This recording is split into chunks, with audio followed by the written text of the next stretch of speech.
Yeah, I think the impressive knowledge that and worldview and identity, strength of identity of the Native people, really deserves always to be rethought and refocused and reapplied. And so um, I was thinking about this event that happened, this exchange that happened in Geneva in 1977. Geneva in '77 was the opening, the first opening for Native people of the Western Hemisphere at that time. Later on, it went to a global indigenous concept, but at that moment, it was the indigenous peoples of the Western Hemisphere as traditional people, as representatives of their own communities. The first time that a world body such as the United Nations invited representation from these voices. And it was really significant that one of the stipulations was come in your own delegations, choose your own people from within the communities. Up to this point, every international gathering that had any indigenous representation had always been chosen by the governments. So each government sent whoever they wanted to send. And so the first time that the native voice was able to emerge, there were many interesting exchanges and many educational, telling again, exchanges between different mindsets. And but the conference itself is coming at a moment when there was a tremendous amount of human rights violations going on against Native people, massacres of whole villages, and many assassinations of Native leaders, and this kind of really serious disruption by development projects that had no limits wherever they went. Could leave a big hole in the ground, and it could leave, and the local people would stay where they are. So these issues were coming to the forefront across the Americas. So it was very much the instigation was a human rights issue that went to Geneva for Native people to be able to. And in fact, the conference was about human rights. It was a conference on international human rights. But that discussion led to some definitions about Native people. And there was an interesting fellow from one of the human rights organizations that made a strong point about what unity was for Native people. He stepped out to define for himself what he was seeing, and he said, well, what I'm seeing is that there's a history of oppression. And I would say that the history of oppression that you have in common is what defines your unity. And so that was a good thing. People thought, well, we can live with that. And then this elder stood up and said, no. And it was Corbett Sundown, Seneca, Longhouse Chief of Tonawanda Reservation in New York State Confederacy. He said, no. He said, that's what happened to us. It's true what you're saying. It's what happened to us. But that's not who we are. And that was electrifying. That's not who we are. He said, come to my tobacco burning tomorrow morning. I'm going to do the Thanksgiving address for you, and you'll get a better idea of who we are. So that happened, and he invited other delegations to come and witness that. And I saw it. I was very privileged to be part of that delegation at the time that went. I went for the Akwesasne Notes newspaper to cover it, but got a chance to be in these meetings and to translate. So I was really translating for Corbett, for the native delegation from South America and Central America, and everyone resonated immediately. It was electric. The Mayans, the Maquinitari, the Quechua, Aymaras, people from the rainforest, of course the Hopi and the northern nations as well, to the symbology, to the fire, to the use of the tobacco being a sacrament that cuts across all the indigenous nations. Very few nations don't use tobacco. I mean, northern nations that don't have agriculture, don't have the planting. Across the hemisphere, it's a sacrament. Tobacco is what opens the communication. So things like that began to emerge. And what we saw was that there was a spiritual identity That was really the basis of what was being said. The other major message from Geneva in 1977, and it's just worth remembering Geneva in 1977 because it was, again, that opening that led to a major dialogue about topics that were not even considered at the time. It was all those backward Indians. And so the emergence of a thinking. So the other message was that in the midst of all this human rights violation and all this human suffering, everybody agreed the first message had to be about Mother Earth. The common responsibility was about that.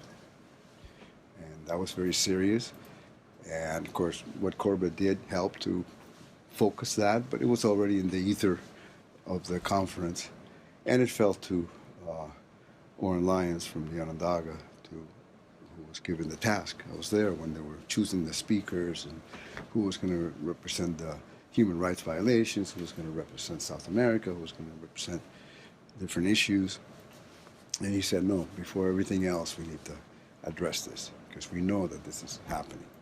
And that was before even the advent of all the consciousness about global warming and climate change and these things that science is now really backed up. At the time, people could say, oh, just a few dirty rivers here and there, it's got nothing to do with it. Nature will clean itself up. And the sense of Western civilization was to take over and to use, the nature as a commodity. And that was the big message, because there was a man from the Six Nations who was really the intellectual author of the messages of the Iroquois that went to Geneva, and that was John Mohan Sojitsuwa from the Seneca Nation, who was the editor of the Akwesasne Notes, and the chiefs asked him to give him the task to prepare these big essays, giving the point of view. And John did a tremendous job of research and articulation that was read in its entirety, became a book later on, basically called The Consciousness. So all of which is to say that that's just a nugget of this huge world of knowledge that resides among the people. Still, even in the most acculturated places, it's amazing. You open the door and it's that miracle that there's this body of knowledge still in pre-literate people, illiterate people, people who can't, read these tomes. But we find it everywhere we go. And that's been a lot of my own passion and work to see that come out, to see that orality come out, and to give credit for the leadership that it's there that has been so resilient with its message, so resilient with who we are, identity, for all the buffeting and for all of the adaptation, because Native people have had to resist and adapt. Resist and adapt. That's been the path to survival. You can't just resist. They kill you. You can't just adapt. You forget who you are. So the genius of the across the hemisphere of the Native leadership across 500 years has been take this in, but keep an eye on it. Take this in, but keep an eye on it. And there's been a philosophy developed of how to survive. And what has survived is large. It's very large. And it's based on a time when the human being remembered the space in nature that he and she had, The human being remembered that. And those original instructions from the cultures, they're there. And it's not just pie in the sky poetic talk. It's a message of elders. It's a message of our people back when who thought about who they were, given what they knew scientifically, but given the huge piece that they knew philosophically in cohesion of thinking, deep integration with the patterns of nature, animals, plants, you name it, the cycles of all that was the basis of the knowledge. So it was a different canon than the West, completely different canon. We don't have the tomes of Marxism, we don't have the tomes of Western capitalism philosophers. We don't have that yet. It's coming. It's starting. And hopefully not only from the academics, even though I really support the young Native academics, uh, there's a sort of a loss of authenticity that happens if you don't stay to some great piece of your life in that knowledge that comes from before, and at least try to adapt it. But it's happening. The writing is happening. The ability to study it, to create a body of work that can couple to the process of education, to colleges, to coursework, to careers in rebuilding nations. So I won't go on too much more, but I want to say this: all of the sciences come out of about Native people. All of the study sciences, anthropology, archaeology, some of the rural sociology that's applied, all of that and more, was predicated on the expectation of extinction. From Lewis Henry Morgan, the first anthropologist, to through 150 years, all of it was predicated on the idea that Indian people will disappear as we define them. If we define them in the, what do they call it, the historical present, that ethnographic present that you get frozen in time as a Cheyenne or as a Mohawk, or the anthropology freezes you in time, and then that's the notion they have of you from then on. Anything different begins to be a diminishment of your authenticity. So there's been that sense of extinction, but somewhere around mid-19th century, and the Iroquois had a lot to do with it. The Shoshone had a lot to do with it. The thinking, the firmness of the thinking, always in process, never a completely defined thing. But the firmness of the thinking had a lot to do with this idea of survival. That the new science was not the expectation of extinction, but the rebuilding of our nations, the rebuilding of survival as a people, and then as peoples that are related, because the relationship is really quite substantial too, conceptual. The people of the forest, people of the desert, people of the coast, whatever, different geographies, different ecologies, but the concept, as our dear Corbett Sundown expressed, you're going to see yourself in my fire.